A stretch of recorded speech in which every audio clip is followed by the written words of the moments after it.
All right, guys. So I want to make a video about this Sunjoe. What's it? The SPX 9004. Right there. The generator's going right now, so it's loud. But I'll walk over there real quick and show you. So if you haven't seen my first video, you know what I'm talking about.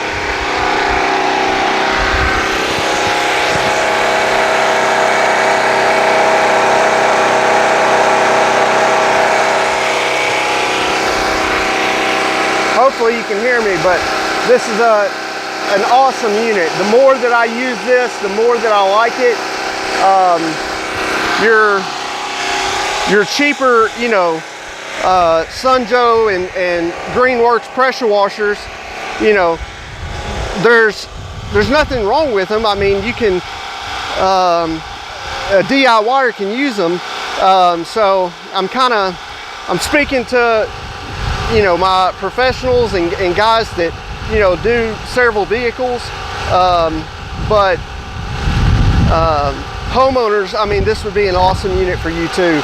You know, if you're looking at getting one of the less expensive units that are, you know, a couple $100, I think this one's right at $400, but it's well worth it from what I can tell. You know, I haven't had it a really long time, but I've been using it pretty much non-stop. You know, I've got my gas pressure washer over there, which I love. It's 2.5 gallon a minute, right under 3,000 PSI, whereas this unit is 2 gallon a minute, and it's right at, when you're on the trigger, which is what matters, your working pressure, it is right at 1,000 PSI. Now keep in mind, I've got that running through 100 foot of hose. And so, let me turn it on real quick.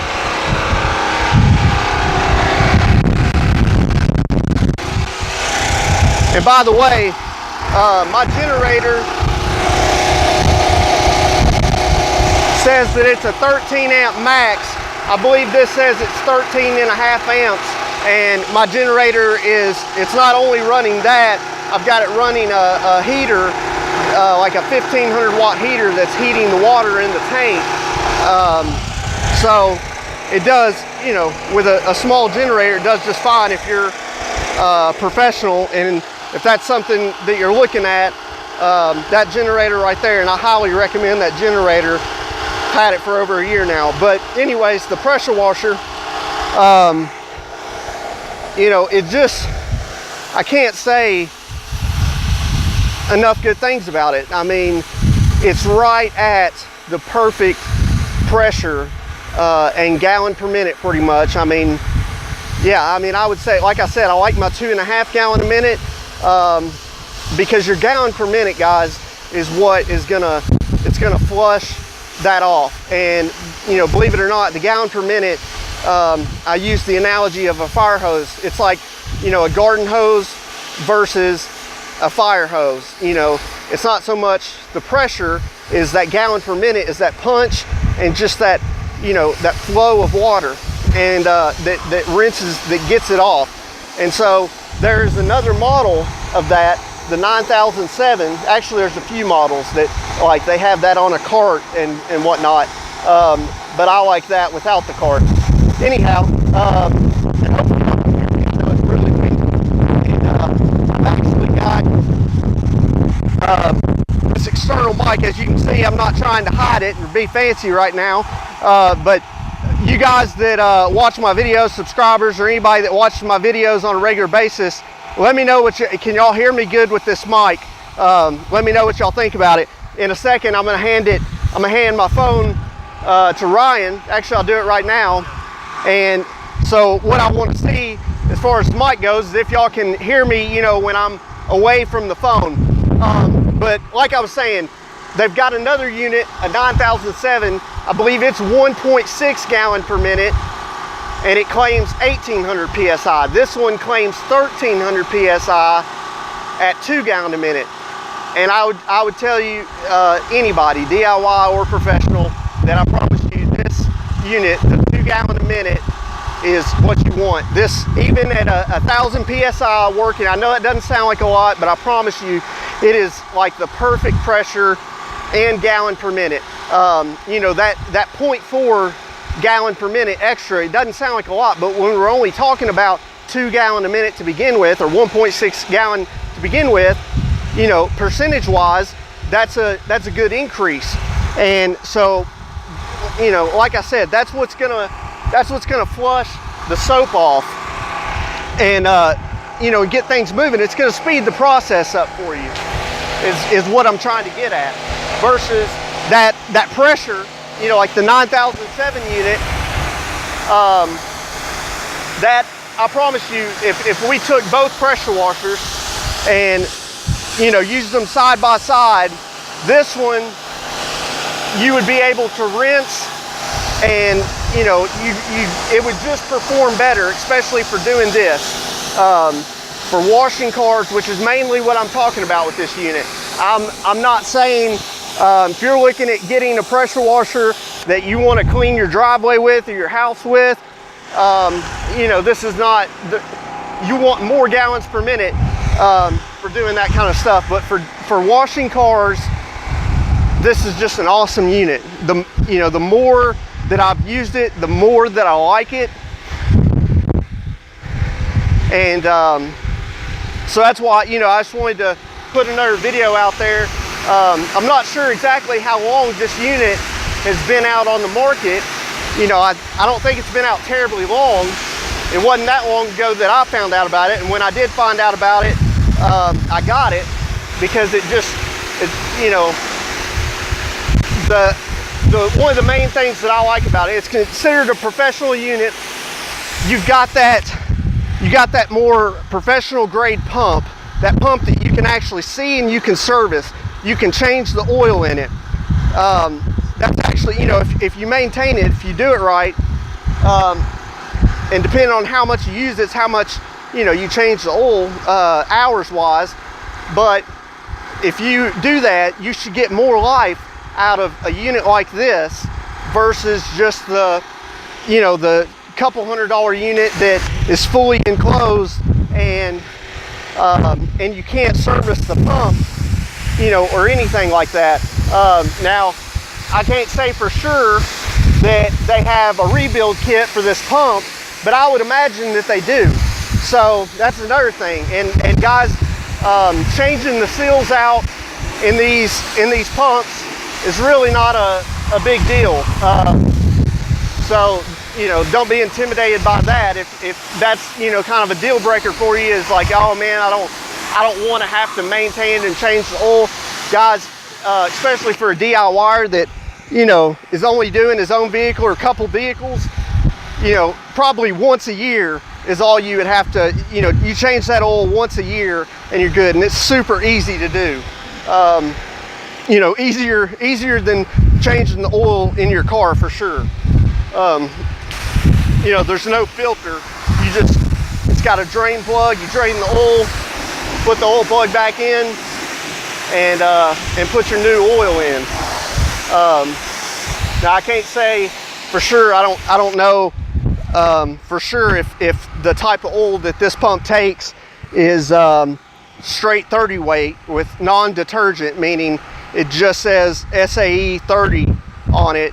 It won't be like 5W30, 10W30, but I don't know that for sure. So, you know, if you're getting this unit and you're changing the oil, look in the manual. I haven't got to that point where I need to change it yet, but you know, I didn't think this video out that far, as you can tell, but I just wanted to put another video out there to let you know that that I do recommend this unit for both the DIYer and the professional. I think it's well worth the money. I know there's guys that are comparing it to the Kranzel unit that's similar to it. Let me spray it. Oh, one thing I want to say, the reason I just sprayed that is because the motor on this, that's one thing the Kranzel has over this, is it has a start-stop, meaning when you let off the trigger, it stops. The motor and the pump stops. And on this, the motor is always going. Now it does like idle down, so to speak. So, you know, it's not turning as fast, it's not going to heat up as fast.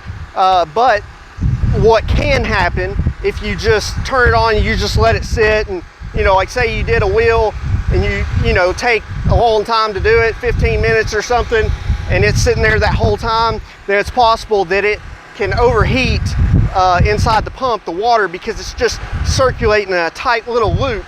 And so what'll happen is it'll overheat. But this does have the thermal relief valve, so worst case scenario, it is gonna let that go off. Whereas your units, your $100, $200 units, there's some of those that are the same way, that they don't have the start stop, but they don't have the thermal relief valve. Now you don't want to just let that, it's not like that thermal relief valve is something that you just let it, you don't want it, you don't want anything to come out of the thermal relief valve. You don't want to see water come out of the thermal relief valve. You don't want to use it. But like I said, it does idle down or stop turning as fast. And so it's not like you constantly have to be on the trigger. But I do want to throw that out there, that it doesn't have a start stop. I seen a guy that took a just one of those remote controls that, you know, you plug into the socket, and then you take, you know, like the pressure washer cord and plug that into this device, and it's got a little remote control. It's real simple. It's probably like 20 bucks. Thinking about getting one myself, and that way you can just keep the remote, you know, on you. And if you are going to be doing something for a minute and don't want to have to walk all the way back to the pressure washer, like me, if I'm 100 foot out, then you can just press that button, and you know, it kills the power is what it does, which is, you know, that's all you need to do. So that is an idea, and like I said, I'm probably going to do it myself. But you know, I've let this unit, you know, because I did want to test it. I've let it sit for, you know, probably 5 minutes or longer, and it hasn't overheated and shot out of that thermal relief valve.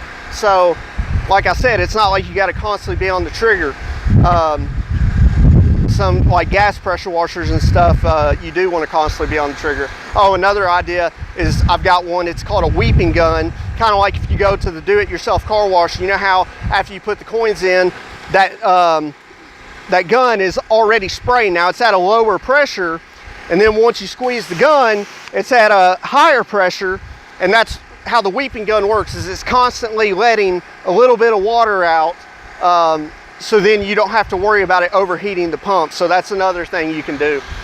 I know this video is getting long. I just wanted to try to think of the other stuff that I wanted to say about the unit. If you've got any further questions, definitely leave them down below in the comments. Also, if you've got this unit or you've used this unit, let me know what your thoughts are on it. I'd really like to hear some feedback on this unit. I believe somebody left a comment on my last video that said they were debating on getting this unit. You know, if you watch this video, I recommend it. I definitely recommend getting this over the $200 unit, because it's not like the Kranzel where you're forking out over $1,000. You know, you can get this, and like I said, there's a couple different ideas. The remote switch to cut it on and off, which is super easy, and then getting a weeping gun that lets water out. So you know, there are solutions, and so the difference in the money, I think this unit is well worth the money. So like I said, I haven't had it a super long time, but I'm going to continue to report on it, and if I have any problems out of it, I'm gonna let you know. And if it keeps performing well, I'm gonna let you know that as well. That's kind of what this is. So like I said, leave the comments down below, and also, like I said, let me know what y'all think about this mic. The whole point of it is so, you know, I can walk away from the camera and y'all still hear me fine, is why I wanted it. So let me know if that works. But other than that, guys, until the next one, y'all either be good or be good at it.